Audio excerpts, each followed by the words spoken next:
السلام علیکم ورحمۃ اللہ وبرکاتہ۔ عزیز طلبہ، آج ہم لوگوں کو معلم الانشاء میں 7واں سبق پڑھنا ہے۔ الدرس السابع ساتواں الدرس سبق، الدرس السابع 7واں سبق۔ 7ویں سبق میں جملہ فعلیہ کے بارے میں بتلایا گیا ہے کہ جملہ فعلیہ کسے کہتے ہیں، جملہ فعلیہ کی تعریف دی گئی ہے۔ اس کے بعد میں جملہ فعلیہ کے تعلق سے کچھ اہم اور ضروری باتیں بتلائی گئی ہیں۔ دیکھ لیجئے، آگے دیا گیا ہے جملہ فعلیہ جیسا کہ درس نمبر 6 میں بتایا جا چکا ہے، اس مرکب تام یعنی جملہ مفیدہ کو کہتے ہیں جس کی ابتدا فعل سے ہو، یعنی جس جملے کی شروعات فعل سے ہو اس کو ہم لوگ کیا بولتے ہیں، جملہ فعلیہ بولتے ہیں۔ اس کو ہم لوگوں نے سبق نمبر 6 میں پڑھ لیا ہے۔ جیسے جاء الامیر، امیر آیا، یاکل ولد الخبز، لڑکا روٹی کھاتا ہے۔ یہ دونوں جملے ہیں، ان دونوں جملوں کی شروعات فعل سے ہو رہی ہے، اس لیے ہم لوگ اس کو کیا بولیں گے، ان کو کیا بولیں گے، جملہ فعلیہ بولیں گے۔ جاء الامیر، امیر آیا، اس جملے کی ابتدا جاء فعل سے ہوئی ہے، اس کو ہم لوگ کیا بولیں گے، جملہ فعلیہ۔ یاکل الولد الخبز، لڑکا روٹی کھاتا ہے، اس جملے کی ابتدا یاکل یعنی فعل سے ہوئی ہے، اس لیے ہم اس کو کیا بولیں گے، جملہ فعلیہ بولیں گے۔ یعنی جملہ فعلیہ کی ہم لوگ تعریف پڑھ چکے تھے۔ جملہ فعلیہ کسے کہتے ہیں؟ وہ جملہ جس کی ابتدا، جس کی شروعات فعل سے ہو، اس کو ہم لوگ جملہ فعلیہ بولتے ہیں۔ آگے دیکھ لیجیے، آگے لکھا ہوا ہے جملہ فعلیہ فعل، فاعل اور مفعول سے مل کر بنتا ہے۔ کہ جملہ فعلیہ کیسے بنے گا؟ جملہ فعلیہ میں فعل ہوگا، فاعل ہوگا اور مفعول ہوگا۔ جب یہ تینوں چیزیں ملیں گی تب جا کر کے جملہ فعلیہ تیار ہوگا۔ یعنی جملہ فعلیہ فعل، فاعل اور مفعول سے مل کر بنتا ہے۔ دیکھیے آگے فعل، فاعل اور مفعول کسے کہتے ہیں اس کی تعریف دی گئی ہے۔ کہہ رہے فعل کام کو کہتے ہیں، جو کام ہوگا اس کو کیا بولیں گے، فعل۔ اور فاعل کام کرنے والے کو کہتے ہیں، یعنی جو کام کرنے والا ہوگا اس کو کیا بولیں گے، فاعل بولیں گے۔ اور مفعول اس اسم کو کہتے ہیں جس پر فاعل کا فعل یعنی کام واقع ہو۔ اور مفعول کسے کہیں گے؟ مفعول اس اسم کو کہیں گے جس پر فاعل کا فعل واقع ہو، یعنی جس پر فاعل اپنا کام کرے۔ جیسے مثال دیکھ لیجئے، ضرب محمود الحمار، محمود نے گدھے کو مارا۔ تو اس میں ضربہ فعل ہے، جو کام ہوگا، مارنا کام ہے نا، تو جو کام ہوگا اس کو فعل بولیں گے، تو ضربہ کیا فعل ہے۔ اور جو کام کرنے والا ہوگا اس کو کیا بولیں گے، فاعل بولیں گے۔ محمود نے گدھے کو مارا، کس نے مارنے کا کام کیا؟ کام کرنے والا کون ہے؟ محمود نا، تو محمود اس جملے میں کیا، فاعل ہے۔ اور جس پر فاعل اپنا فعل کرے گا اس کو ہم لوگ مفعول بولیں گے۔ تو فاعل جو مارنے کا کام کر رہا ہے، جو فعل کر رہا ہے، وہ فعل کس پر کر رہا ہے؟ حمار پر، گدھے پر نا۔ ضرب محمود الحمار، محمود نے گدھے کو مارا۔ محمود نے مارنے کا کام کس پر کیا؟ فاعل کا فعل کس پر ہوا ہے؟ حمار پر نا، تو حمار کیا کہلائے گا، مفعول کہلائے گا۔ بات سمجھ میں آ رہی ہے جی۔ اسی طرح سے یاکل الولد الخبز، لڑکا روٹی کھاتا ہے۔ کھانا یہ کیا فعل ہے، تو کام کو ہم لوگ کیا بولیں گے، فعل بولیں گے۔ تو یاکلو کیا ہے، فعل ہے اس جملے میں۔ الولدو کیا فاعل ہے، لڑکا روٹی کھاتا ہے۔ کھانے والا کون ہے؟ کام کون کر رہا ہے کھانے کا؟ لڑکا نا، تو الولدو کیا کہلائے گا، فاعل کہلائے گا۔ اور لڑکا جو کام کر رہا ہے، یعنی لڑکا یعنی فاعل جو کام کر رہا ہے، وہ کام کس پر ہوا ہے، کس پر ہو رہا ہے، روٹی پر نا۔ تو جس پر فاعل اپنا فعل کرے گا اس کو کیا بولیں گے، مفعول بولیں گے۔ لڑکا روٹی کھاتا ہے، لڑکا کھانے کا کام کس پر کر رہا ہے، روٹی پر نا، تو روٹی یعنی الخبز کو کیا بولیں گے ہم لوگ، مفعول بولیں گے۔ بات سمجھ میں آ رہی ہے جی۔ آگے دیکھیے لازم اور متعدی کے بارے میں بتلایا گیا ہے۔ آگے یہ بتلایا گیا کہ فعل کی 2 قسمیں ہوتی ہیں، ایک کا نام ہوتا ہے فعل لازم اور دوسرے کا نام ہوتا ہے فعل متعدی۔ فعل لازم کسے کہتے ہیں، فعل متعدی کسے کہتے ہیں، اس کے بارے میں آگے بتلایا جا رہا ہے۔ کہ جملہ فعلیہ میں فعل کبھی صرف اپنے فاعل سے مل کر پورا مطلب ظاہر کر دیتا ہے. کہہ رہے ہیں جملہ فعلیہ میں آگے کیا بتلائے گا کہ جملہ فعلیہ میں فعل، فاعل اور مفعول تینوں ہوتے ہیں. یہاں کیا کہہ رہے ہیں، جملہ فعلیہ میں فعل کبھی صرف اپنے فاعل سے مل کر کے پورا مطلب ظاہر کر دیتا ہے، یعنی فعل اور فاعل ہوتے ہیں اور جملہ فعلیہ بن جاتا ہے. اور کبھی فاعل کے علاوہ مفعول کو بھی چاہتا ہے، یعنی کبھی کبھی فعل فاعل کے علاوہ کس کو بھی چاہتا ہے، مفعول کو بھی چاہتا ہے. یعنی فعل، فاعل اور مفعول تینوں مل کر کے مکمل جملہ بنتے ہیں یا پورا مطلب ظاہر کر پاتے ہیں. یعنی مفعول کے بغیر اس کا پورا مطلب ظاہر نہیں ہوتا ہے. کہ ایسے افعال جو فاعل سے مل کر اپنا مطلب ظاہر کر دیں، یعنی جنہیں مفعول کی ضرورت نہ پڑے، ایسے افعال کو ہم لوگ کیا بولیں گے، فعل لازم بولیں گے. جیسے جاء الولد، لڑکا آیا. جرى الحصان، تضحك البنت، لڑکی ہنستی ہیں. تو یہ جو افعال ہیں جاء، ذرا اور تضحک، یہ سب کیا فعل لازم ہیں. یہ فاعل سے مل کر کے اپنا پورا مطلب ظاہر کر رہے ہیں، انہیں مفعول کی ضرورت نہیں ہے. تضحک البنت، لڑکی ہنستی ہے، مفعول کی ضرورت ہے نہیں. جاء الولد، لڑکا آیا، مفعول کی ضرورت ہے نہیں. تو فعل لازم کسے کہتے ہیں، وہ فعل جو فاعل سے مل کر کے اپنا پورا معنی ظاہر کر دے. جیسے جاء الولد، جرى الحصان، تضحك البنت. ہو گیا جی. آگے فعل متعدی کی تعریف دی گئی ہے، اور جو افعال فاعل کے علاوہ مفعول کو بھی چاہیں وہ فعل متعدی کہلاتے ہیں. جیسے اکل الولد الخبز، فتح الخادم الباب، قتل محمود الاسد. کریں جو افعال فاعل کے علاوہ یعنی فاعل سے اپنا پورا معنی ظاہر نہ کریں بلکہ انہیں پورا معنی بتلانے کے لیے مفعول کی بھی ضرورت پڑے، تو ایسے فعل کو ہم لوگ کیا بولیں گے، فعل متعدی بولیں گے. جیسے اکل الولد الخبز، لڑکے نے روٹی کھایا. لڑکے نے کھایا، سوال پیدا ہوتا ہے کیا کھایا، یعنی اپنا پورا معنی دینے کے لیے فعل کو مفعول کی بھی ضرورت پڑ رہی ہے نا، تو اس کو ہم لوگ کیا بولیں گے، فعل متعدی بولیں گے. فتح الخادم، خادم نے کھولا. کیا کھولا، سوال پیدا ہو رہا ہے، یعنی اس فعل کو پورا معنی بتلانے کے لیے مفعول کی بھی ضرورت ہے، تو فتح کو ہم لوگ کیا بولیں گے، فعل متعدی بولیں گے. قتل محمود الاسد، محمود نے شیر کو قتل کیا. محمود نے قتل کیا، کس کو قتل کیا، قتل اپنا پورا معنی دے رہا ہے نہیں، اس کو اپنا پورا معنی دینے کے لیے کس کی ضرورت ہے، مفعول کی ضرورت ہے نا. تو قتل کو ہم لوگ کیا بولیں گے، فعل متعدی بولیں گے. تو فعل لازم اور فعل متعدی کی تعریف ہم لوگ جان چکے. فعل لازم جو ہوگا وہ فاعل سے مل کر کے اپنی پوری بات ظاہر کر دے گا، لیکن جو فعل متعدی ہوگا اس کو فاعل کے علاوہ مفعول کی بھی ضرورت پڑے گی. بات سمجھ میں آ رہی ہے جی. تو جملہ فعلیہ کے تعلق سے ہم نے کچھ اہم چیزیں جان لی.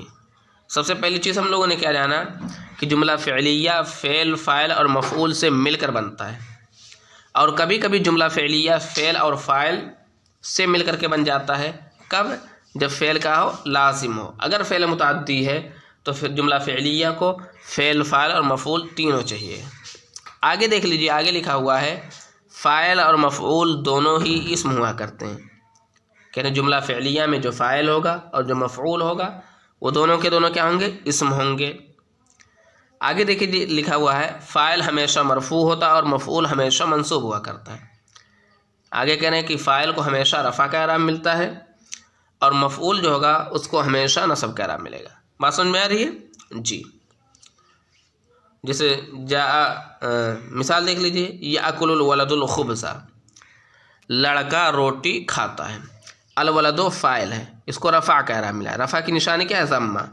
الخبز مفعول ہے، اس کو نصب کا اعراب ملا. نصب کی نشانی کیا ہے، فتحہ. تو کیا کہنا، فاعل ہمیشہ مرفوع یعنی فاعل کو ہمیشہ رفع کا اعراب ملتا ہے اور مفعول ہمیشہ منصوب ہوا کرتا ہے یعنی مفعول کو ہمیشہ نصب کا اعراب ملتا ہے. بات سمجھ میں آ رہی ہے جی. آگے دیکھ لیجئے، آگے جملہ فعلیہ کی ترتیب بتلا رہے ہیں کہ جملہ فعلیہ میں پہلے کیا ہوگا، پھر اس کے بعد میں کیا ہوگا، پھر اس کے بعد میں کیا ہوگا. کہ جملہ فعلیہ میں پہلے فعل، پھر فاعل اور سب سے اخیر میں مفعول لایا جاتا ہے. کیا کہہ رہے ہیں، جملہ فعلیہ جو ہوتا ہے اس میں سب سے پہلے فعل ہوتا ہے، اس کے بعد میں فاعل ہوتا ہے اور پھر سب سے اخیر میں کیا ہوتا ہے، مفعول. جیسے ضرب زید حامدا. جملہ فعلیہ میں سب سے پہلے کیا ہوگا، فعل، پھر فاعل پھر مفعول. یہ ہے جملہ فعلیہ کی اصل ترتیب، پہلے فعل پھر فاعل پھر مفعول. آگے کہہ رہے ہیں لیکن مفعول کبھی فاعل سے پہلے اور ضرورتاً فعل سے بھی پہلے آتا ہے. کیا کہہ رہے ہیں؟ یہ جو مفعول ہوتا ہے یہ کبھی کبھی فاعل سے پہلے بھی لایا جاتا ہے، جیسے ضرب حامدن زید. یہاں دیکھیے مفعول جو ہے وہ فاعل سے پہلے آ گیا، اور کبھی کبھی اسی مفعول کو ضرورت کے مطابق فعل سے پہلے بھی لایا جاتا ہے، جیسے حامدن ضرب زید. بات سمجھ میں آ رہی ہے؟ کیا کہہ رہے ہیں کہ جملہ فعلیہ میں پہلے فعل ہوگا پھر فاعل پھر مفعول ہوگا، یہی اصل ترتیب ہے. کبھی کبھی کیا کیا جاتا ہے، جو مفعول ہوتا ہے اس کو فاعل سے پہلے لایا جاتا ہے، اور کبھی کبھی فعل سے پہلے بھی لایا جاتا ہے ضرورت کے مطابق. البتہ فاعل اپنے فعل سے پہلے نہیں آتا ہے. آگے کیا کہہ رہے ہیں، یہ بات اچھی طرح سے ذہن میں بٹھا لیں کہ جو فاعل ہوگا وہ کبھی بھی فعل سے پہلے نہیں آ سکتا ہے. ہاں مفعول فعل سے پہلے آ سکتا ہے، لیکن جو فاعل ہوگا وہ کبھی بھی فعل سے پہلے نہیں آ سکتا ہے. بات سمجھ میں آ رہی ہے؟ جی. تو یہاں جملہ فعلیہ کی ترتیب بتلائی گئی، پہلے فعل پھر فاعل پھر مفعول بھی. کبھی کبھی کیا ہوتا ہے فاعل سے پہلے مفعول بھی آ جاتا ہے، اور کبھی کبھی مفعول بھی فعل سے پہلے بھی آ جاتا ہے. لیکن یہ ذہن میں رکھے کہ فاعل جو ہوتا ہے وہ فعل سے پہلے کبھی بھی نہیں آتا ہے. آگے دیکھ لیجیے، آگے بتلا رہے ہیں فاعل کے اعتبار سے فعل کی تذکیر و تانیث اور وحدت و جمع کا قاعدہ. کہہ رہے ہیں فاعل کو دیکھ کر کے فعل کو کب مذکر لائیں گے کب مؤنث لائیں گے، اسی طرح سے فعل کو کب واحد لائیں گے کب تثنیہ لائیں گے کب جمع لائیں گے، اس کے بارے میں آگے بتلا رہے ہیں. کہہ رہے ہیں فعل کا فاعل جب کوئی اس میں ظاہر ہو یعنی ضمیر نہ ہو تو ہر حال میں فعل واحد ہی آئے گا، خواہ فعل واحد ہو یا تثنیہ ہو یا جمع ہو. کیا کہہ رہے ہیں، فعل کا فاعل جب کوئی اس میں ظاہر ہو یعنی ضمیر نہ ہو تو ہر حال میں فعل واحد ہی آئے گا، چاہے فعل یہاں نہیں رہے گا بلکہ فاعل رہے گا، چاہے فاعل واحد ہو یا تثنیہ ہو یا جمع ہو. کیا کہہ رہے ہیں، کہہ رہے ہیں اگر فعل کا فاعل اس میں ظاہر ہو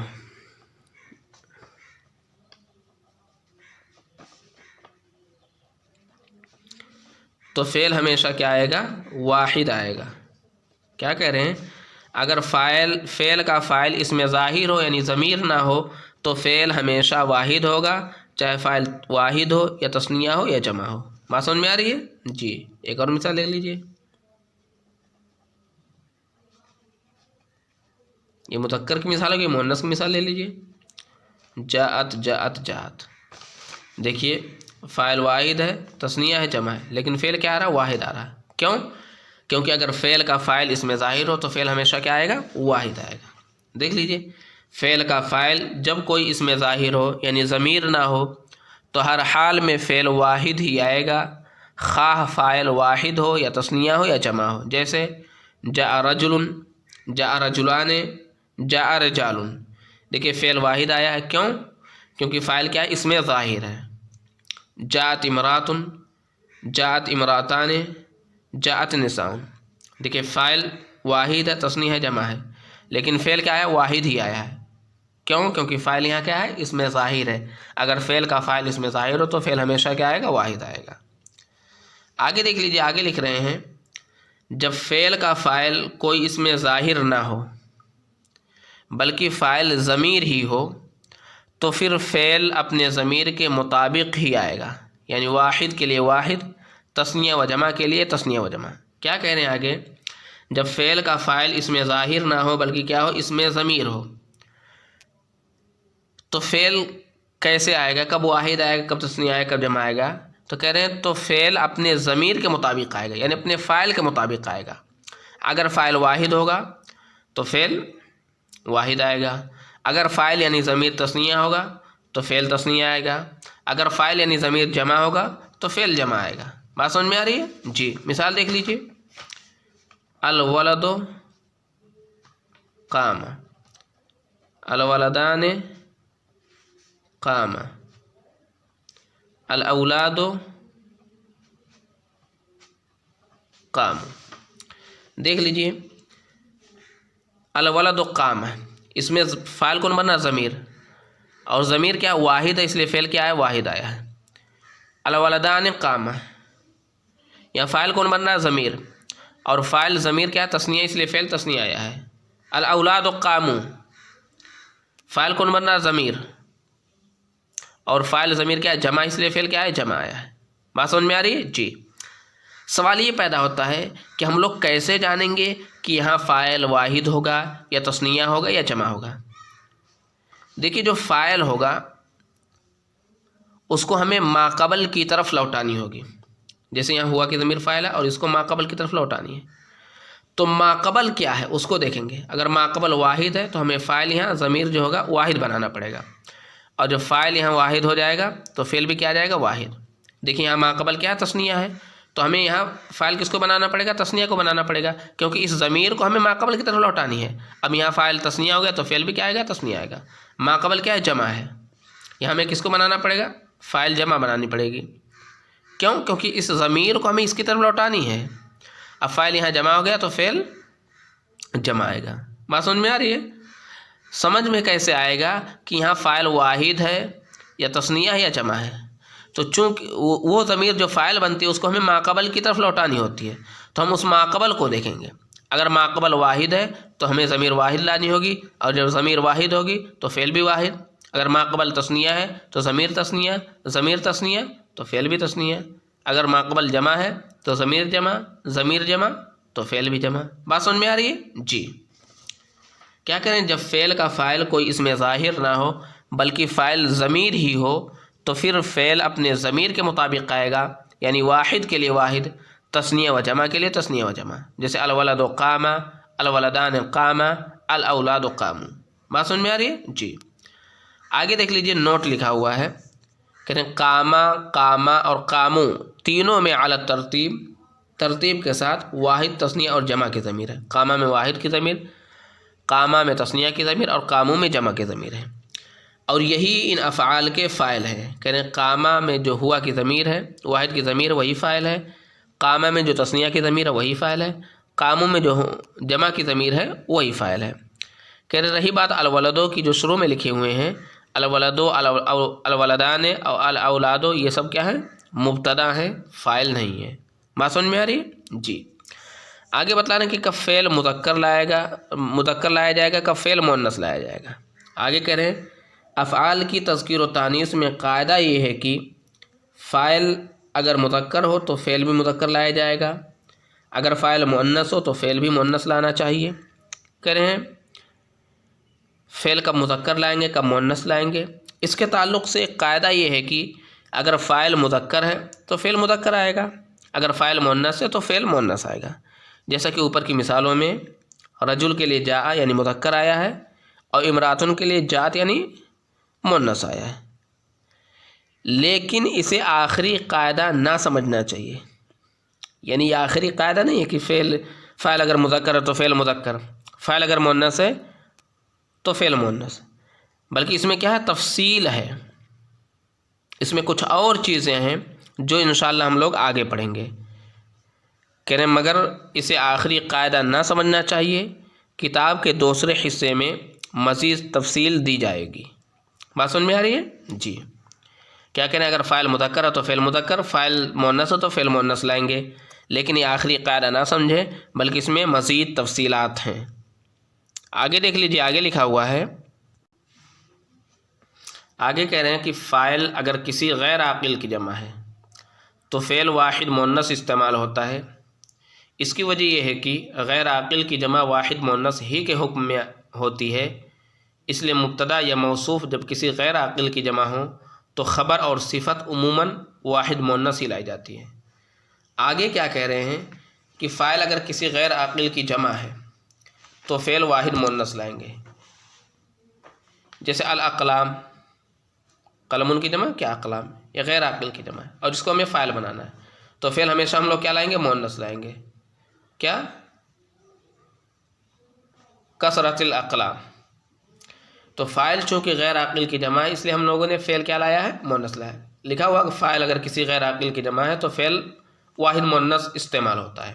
کیوں ایسا؟ اس کی وجہ یہ ہے کہ غیر عاقل کی جو جمع ہوتی ہے وہ واحد مؤنث کے حکم میں ہوتی ہے۔ کہ اسی لیے مبتدا یا موصوف جب کسی غیر عاقل کی جمع ہو تو خبر اور صفت اکثر واحد مؤنث لائی جاتی ہیں۔ کہ اسی طرح سے مبتدا جب کسی غیر عاقل کی جمع ہو، جیسے الاقلام، یہ مبتدا غیر عاقل کی جمع ہے، تو خبر اکثر کیا لائی جاتی ہے؟ واحد مؤنث، جیسے الاقلام سمینۃ۔ اقلام مبتدا غیر عاقل کی جمع ہے، خبر کیا لائے گئی؟ واحد مؤنث۔ اور اگر موصوف کسی غیر عاقل کی جمع ہو تو صفت بھی اکثر کیا لائی جاتی ہے؟ واحد مؤنث، جیسے الاقلام سمینۃ، قیمتی قلمیں۔ یہ دیکھیں موصوف غیر عاقل کی جمع ہے، اس لیے صفت کیا لائی گئی ہے؟ واحد مؤنث لائی گئی۔ بات سمجھ میں آ رہی ہے؟ جی آگے دیکھ لیجیے، آگے تمرین ہے، تمرین نمبر 41، تمرین نمبر 42، تمرین نمبر 43 اور تمرین نمبر 44 کل کر کے لائیں گے۔